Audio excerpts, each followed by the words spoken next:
believers. My name is Yomi Oyekanmi. I'm a medical practitioner and a teacher of the Word of God. You are welcome to your favorite program, Claim Your Health. This is episode 5 of our topic, Sleep Disorders. We'll be back in a moment.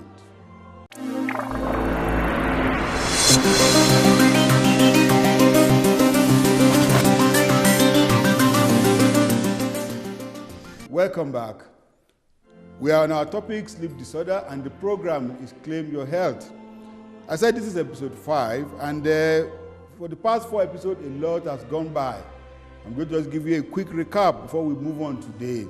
We said sleep disorder or somnipathy. Somnipathy is a medical disorder of the sleep patterns of a person or even an animal. Traditionally, the Bible suggests that even the very formation of life, there is need for light and darkness. That is why God created night and day to control the rhythm of sleep, so that when it's light, you wake up. When it's night, you want to go to sleep. This is the same thing for animals too, and it's necessary for all living things to survive.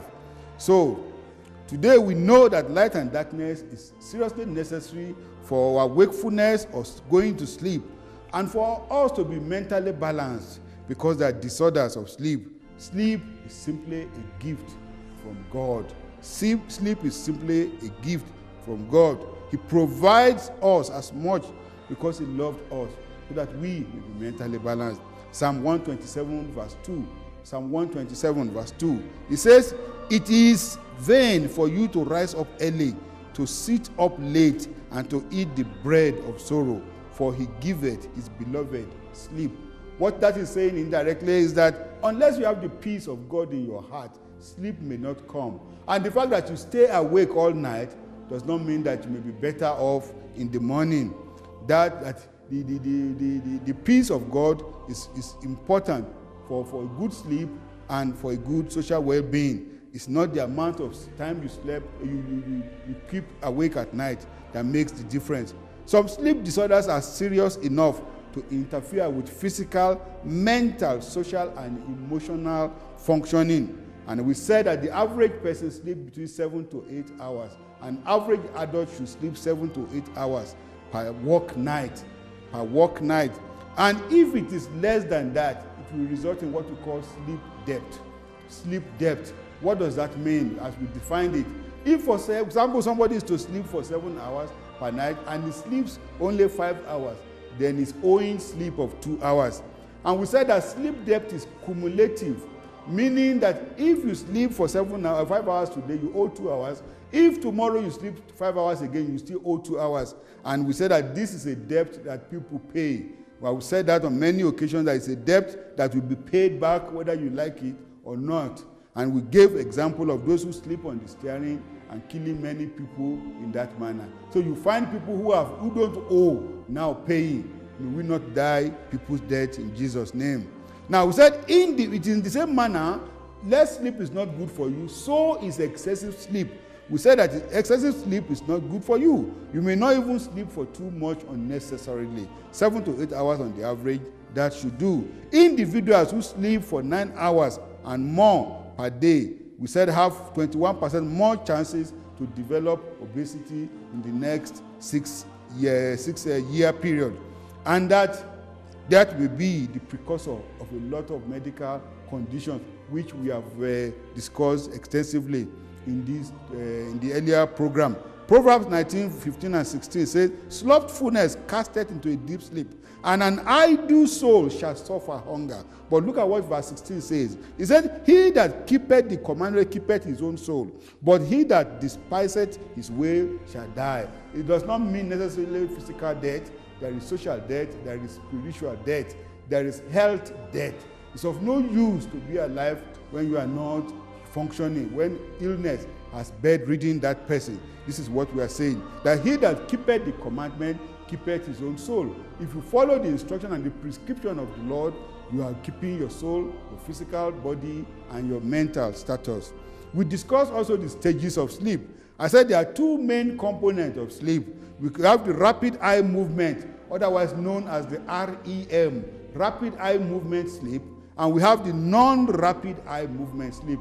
And I remember telling you that there are 4 stages of the non-rapid eye movement sleep, from stage 1, stage 2, stage 3, stage 4.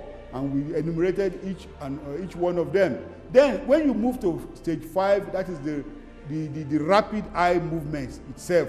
We have the 4 stages of non-rapid eye movement. Then we have stage 5, which is the rapid eye movement stage. Now quickly, what happens during the non-rapid eye movement?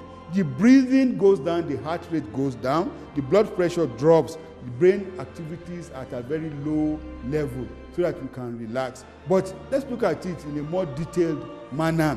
As in stage 1, what happens in stage 1? We said this is simply a drowsy stage in which you drift in and out of wakefulness. You may even be seated in your office, or you are just seated on the couch at home. You find yourself dripping in and out, dripping in and out. You are not fully asleep, you are not fully awake. That is the stage 1 of sleep. If it were possible to connect an electrode on that person's brain, you are going to recover. We are going to record what we call the theta waves from the EEG of the brain activity. If you are able to record it, we are going to record what we call the theta waves. And I remember explaining that. From that drifting in and out, the person drifts a little bit deeper into what we call stage 2 of sleep. This is a light sleep. The heart rate drops lower, the body temperature goes down, and a deep sleep comes in. If you check the brain activity, you will still find what we call theta waves 2, plus what we call the sleep spindles on the electrogram, which I remember explaining to you in episode 2. Now, from time to time, the brain of the individual could burst into some activities as if he's about to dream or not, but you don't really dream on that stage. Then we move to stage 3, which is a deep sleep stage. Breathing rate even slows more down, and the muscle tone are more relaxed. This is the time, if you have something in your hand, you are going to drop it. Because you lose some degree of muscle tone, you will not be able to hold on to anything in your hand. That is stage 3, when you drop whatever it is in your hand. The EEG shows 20% wave called the delta waves.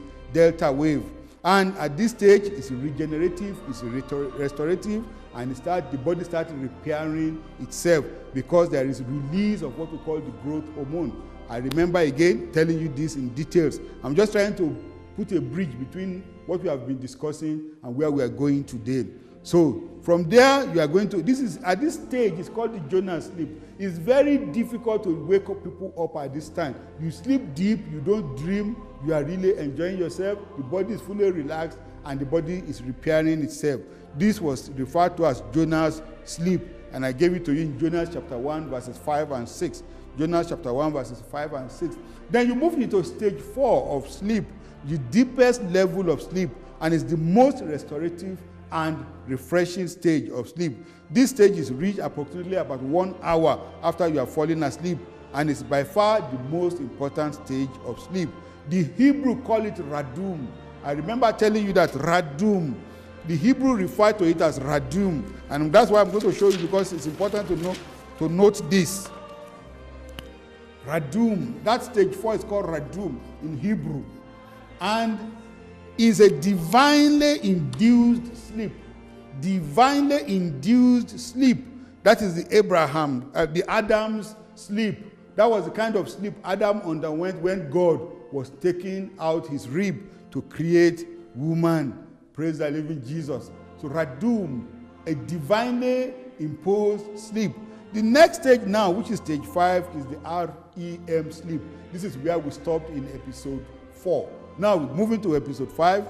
Now, he said the final stage is the REM sleep, and it's also called the dream sleep. This is where you dream. Stage 5, which is the REM, rapid eye movement. REM, rapid eye movement sleep, is stage 5 of sleep. REM, rapid eye movement sleep. At that time, you start dreaming and you can see things. But before that level, you don't dream. Praise Jesus. And the brain activities now increases. If you look at the person on the EEG, you are going to record what we call alpha waves. Alpha waves. Now, praise Jesus. The heart rate and the breathing rate may speed up a little during RPM because you may start finding yourself in dream doing certain things, but you will not be able to act it out because at that level, there's what we call muscle paralysis. You may be finding your spirit may be working, but your body will not be able to react to it. And in some cases, when the body reacts to it, we are going to discuss what is really happening under that condition. I think we'll be back in a moment. Let's just take a break. We'll be back in a moment. God bless you.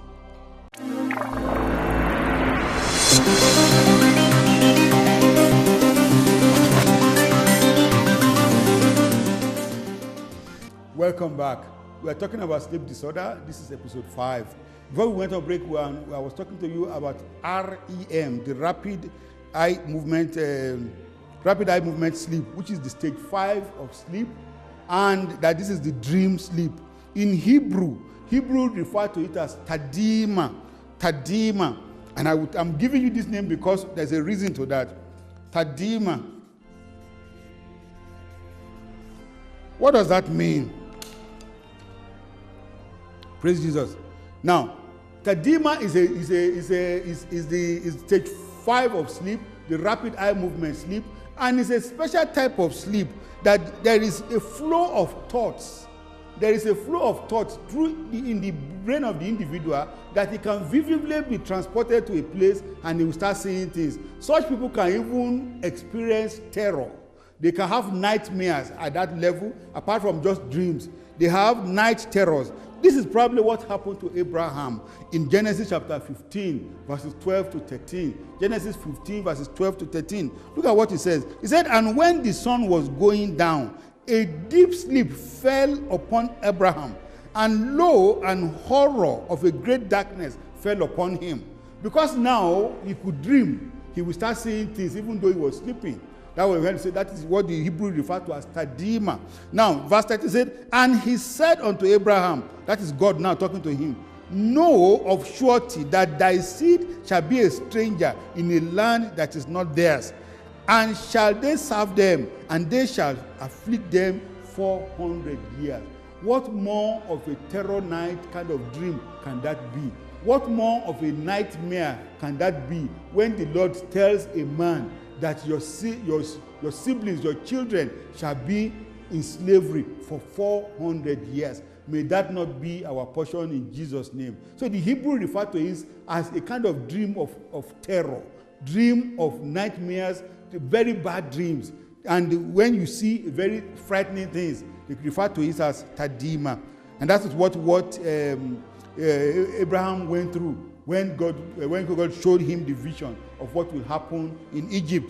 A similar thing happened to Jacob, but in Bethel, but in a better manner. Jacob was on his way to the house of Laban when he had remember the story when the father asked his brother Esau to go and make food, and Jacob, the mother of Jacob and Jacob quickly planned, and Jacob served the food to the father and took the blessing. And his brother was angry, and the mother now said, "Jacob, go to my brother's house and go and stay there for a few days." And Jacob was on his way to Laban's house, and he fell asleep in Bethel. Let's look at what happened. Genesis 28, verses 11 and 12. Genesis 28, verses 11 and 12. "And he lighted upon a certain place, and tarried there all night, before the sun was set. And he took of the stones of the place, and put them as his pillow, and lay down in that place to sleep. And he dreamed, and behold, a ladder set up on the earth, and the top of it reached to the heaven. And behold, the angels of the Lord ascending and descending upon that ladder." That was a pleasant dream, but it's still tadima. He saw a vision in his dream vividly. He could see everything clearly, even though he may not be able to move. Now, babies spend 50% of their sleep time in rapid eye movement stage.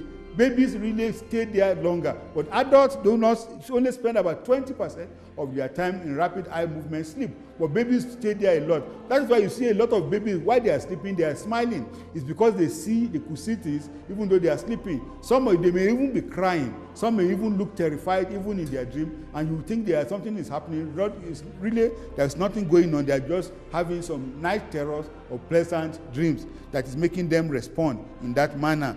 It is not uncommon to have this kind of phenomenon, even in some adults too. You see some adults talking in their dreams. Some even laugh out in their dream. Sometimes if it's getting excessive, it could be justified as a sleep disorder, and they may have to see a sleep therapist.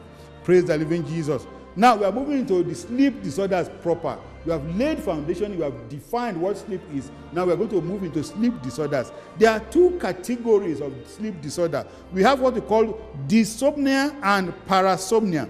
Now let me write that down so that we can appreciate that.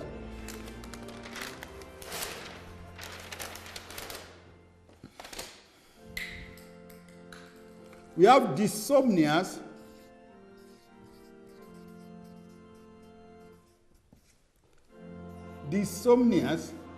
and then we have what we call parasomnias.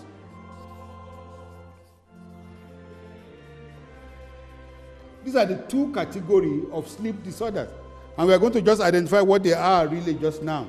Now, dysomnia is characterized by either falling asleep, difficulty in falling asleep or in staying asleep. Dysomnia is characterized by difficulty in either in falling asleep, or when you fall asleep, you can't sleep for too long, you are forced to wake up, and followed by excessive drowsiness during the course of the day because the person did not have a good night's sleep. Now let me go over that again. Dysomnia is characterized by the problem with either falling asleep or staying asleep, and whichever way they do not have a good night's sleep, and during the day they are always drowsy. They are not mentally alert. Examples of dysomnia is insomnia, inability to fall asleep. You may have what we call sleep apnea, where you stop breathing when you sleep. The breathing stops when you sleep. Most of the time, the people don't know. I'm going to go deep into that because it's a very, very common phenomenon. Then there's what we call narcolepsy. Narcolepsy, when you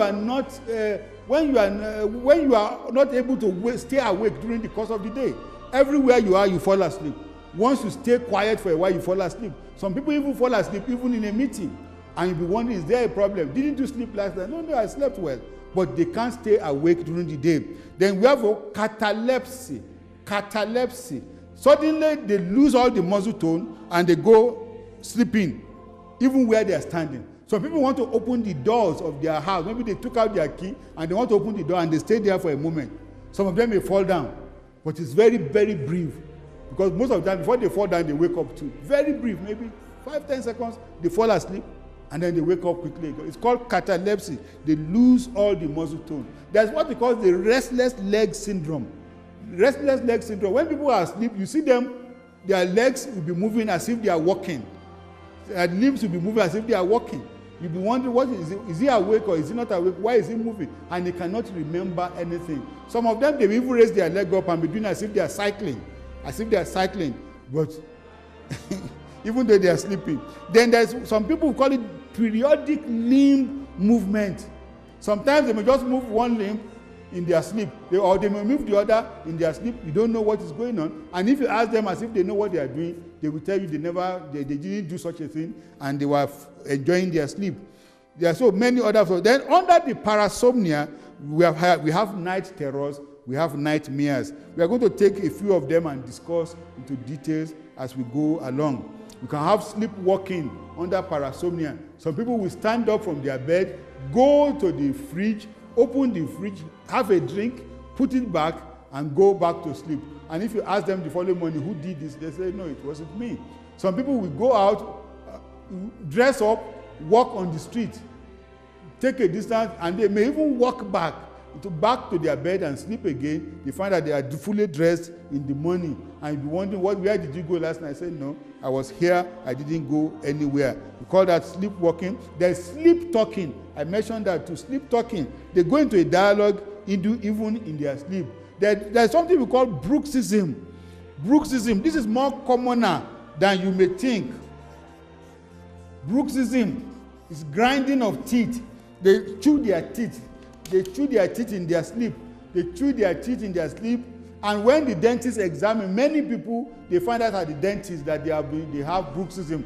When they go for dental examination, the dentist will say, hey, you chew your teeth in sleep. You say, no, I can't remember doing that. And this is something they have been doing for years. Even 20 years down the line, they have been doing it. And you see that particular side has been filed because of repeated chewing of their teeth when they are sleeping.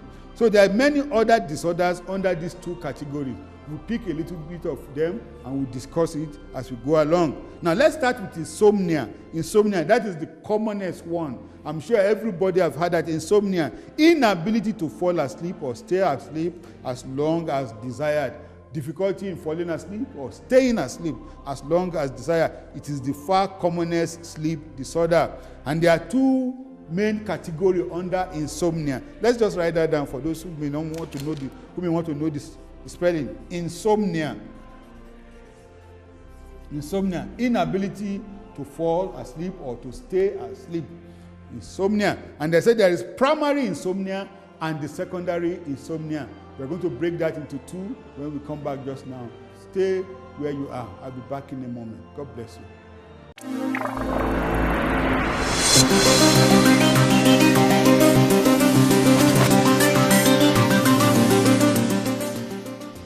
Welcome back. We're talking about primary and secondary insomnia before we went on break. Then I was going to tell you about primary insomnia. So primary insomnia is a disorder on its own. Meaning it's a medical condition when you are not able to sleep or stay awake. Meaning it's not secondary to another problem. That is the primary insomnia. You just have difficulty in falling asleep or staying asleep. It is not because you took some medication or it's a side effect of something or it's secondary to a particular condition. It is primarily a problem in that individual. It is not a psychiatric illness in its own matter, but the person just simply could not go to sleep. Usually, it's a lone disorder and it develops over time. Studies have shown that people with chronic insomnia produce high level of stress hormone. If you are the one who stresses a lot, most of the time you are going to have primary insomnia. You will not be able to sleep because you are always too worrisome. But what did the Bible say about that?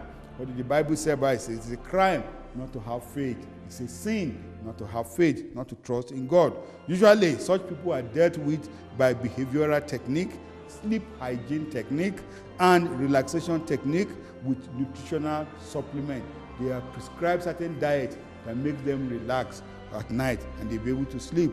However, sometimes some of them may need medication, but we'll discuss more of these methods when we are dealing with the other insomnia. But on the spiritual aspect, can primary insomnia be a spiritual problem? Can it be a spiritual problem? Scriptural wisdom suggests that inability to sleep may be simply a lack of trust in God. A lack of trust in God. Most of the time, maybe you can't find your rent and then you don't go to sleep. What would you do about it? You're not sleeping does not make any difference. But why don't you just kneel down by your bed and say, Father, I don't know how to pay my rent this month. Please come to my rescue and go to bed. And the one who has the ability to touch the heart of the kings and direct it to favor his children, you go to work. But when you don't trust him enough, it's very difficult to put things in his hand, and then you go on a sleepless night. David said in Psalm 4 verse 8, he said, I will both lay me down in peace and sleep, for thou, Lord, only makest me dwell in safety. For thou, Lord, only maketh me dwell in safety. He said, I will sleep. Father, when it's time for bed, I'm going to sleep, and I will even snore, if necessary. Because, Father, you are the only one who neither sleep nor slumber. I am just a mere mortal. Sleep is what I need. You can be on guard. I am your son. This is what David is saying there. David is able to sleep amidst life trial because of his confidence in the Lord. Do you have confidence in the Lord? Can you dwell in safety in the hand of the Almighty? He said the laborer labors in vain unless the Lord build the house. And the watchman will watch in vain unless the Lord watches that house. I read it earlier before, Psalm 127 verses 1 and 2, a song of degree of Solomon. Except the Lord build the house, they labor in vain that build it. Except the Lord keep the city, the watchman watcheth in vain. It is in vain for you to sleep, to rise up early, and to sit up late to eat the bread of adversary. It's of no use when you just have sleepless night and your problem does not go in the money you add to it. Notwithstanding, I have a good word for those who are ready to embrace and to trust the Lord, to put their load upon his shoulders and then ride on him. This is the form of the word the Lord said to Jeremiah in Jeremiah 31 verses 20 and 21. Jeremiah 31 verses 20 and 21. Is Ephraim my dear son? Is he a pleasant child? For since I spake against him, I do earnestly remember him still. Therefore my bowels are troubled for him. Remember Ephraim, one of the children of Joseph. When the Lord was to bless them, he made their grandfather cross their hand. But the Lord is saying that even though I transferred the blessing of the elder to the son, the younger one, I still have not forgotten Ephraim. No matter your condition, whatever it is that God, the Lord himself is subjecting you to, he still have not forgotten you. He remembers his children. He may put some condition upon you just to bring you home, to make you focus on him. Because when Ephraim changed, God visited him. He said, look at what verse 21 said. He said, set thee upon waymarks, make thee high heaps, set thy heart towards the highway, even way which thou wentest, turn again, O Virgin of Mary, turn again to thy cities. Say, come back unto me. Come back unto me and have rest. Ephraim will retrace his step. And if you go and trace the life of the Ephraim's life became much better later in the Bible because they began to focus on the Lord again. Praise the living Jesus. We are going to stop here today. We'll be back on episode 6. Don't miss it. God bless you.